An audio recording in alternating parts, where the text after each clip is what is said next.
ఈ వాస్తవాలన్నిటిని ఆ రోజే చెప్పిండ్రు అధ్యక్ష.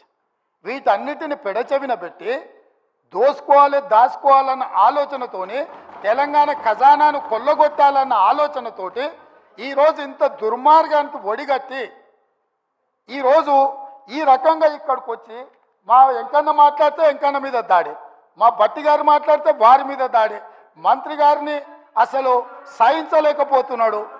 ఎందుకు అధ్యక్ష? నేను ఒకటే అడుగుతున్నా అధ్యక్ష, ఈ కాళేశ్వరం ప్రాజెక్ట్ అనేది తెలంగాణకు వరప్రదాయిని కాదు అధ్యక్ష, వీళ్ళ పుణ్యమా అని కాళేశ్వరం ప్రాజెక్టు తెలంగాణ సమాజానికి ఒక కలంకంగా మారింది అధ్యక్ష.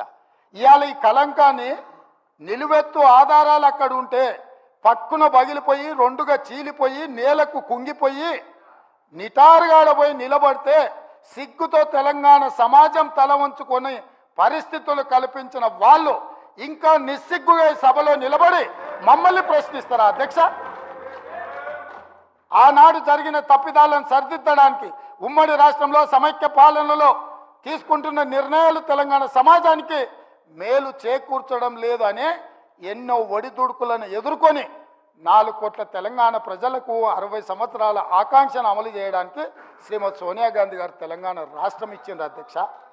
అట్లా ఇచ్చిన తెలంగాణను వీళ్ళని నమ్మి వీళ్ళ చేతిలో పెడితే 10 సంవత్సరాల దివాలా తీయించి కొల్లగొట్టి ప్రాజెక్టులు పక్కున బలిగిపోతుంటే దాని మీద క్షమాపణ చెప్పకుండా ఇంకా ఎదురుదాడి ఏంది అధ్యక్ష? ఏంది ఇదా అధ్యక్ష పద్ధతి? ఈ నివేదికను కాదంటాడా? ఈ నివేదిక వాళ్ళు అధికారులను వాళ్ళు నియమించలేదంటాడా? లేకపోతే ఈ నివేదిక సంబంధం లేదంటాడా అని నేను అడుగుతున్నా అధ్యక్ష. ఇవాళ మాజీ మంత్రి హరీష్ రావు గారిని నేను నిలదీస్తున్నా. మీరు బాధ్యులు, మీరు ఈ దుర్మార్గాలకు పాల్పడ్డది మీరు. మిమ్మల్ని ఎందుకు 2014 నుంచి 18 వరకు మిమ్మల్ని చంద్రశేఖరరావు గారు మంత్రిగా కొనసాగించి 18లో ఎందుకు మిమ్మల్ని మంత్రిగా బర్తరఫ్ చేసిందని నేను అడుగుతున్నా. మీరు ఈ దోపిడీలో ఆ తర్వాత వచ్చిన చంద్రశేఖరరావు ఈ శాఖకు మంత్రి, ఈ పాపాలకంతా వాళ్ళిద్దరు కారణం కాదా అధ్యక్ష? వీళ్ళిద్దరు కలిసి ఈ రకంగా తెలంగాణను మొత్తం చెదలు పట్టించింది అధ్యక్ష.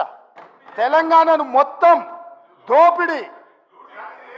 ఇట్లాంటి పరిస్థితుల్లో ఇంకా కూడా ఈ రకమైన మొండి వాదనలు తొండి వాదనలు వద్దు హరీష్ రావు గారు. జరిగిన తప్పులు సరే, విజిలెన్స్ అండ్ ఎన్ఫోర్స్మెంట్ నివేదికిస్తే వాళ్ళని తిడుతుంది, కాగ్ నివేదికిస్తే వాళ్ళను ఆరోపణ చేస్తుంది, వాస్తవాలను చెప్తే మా మీద దాడి చేస్తుంది. మరి మీరు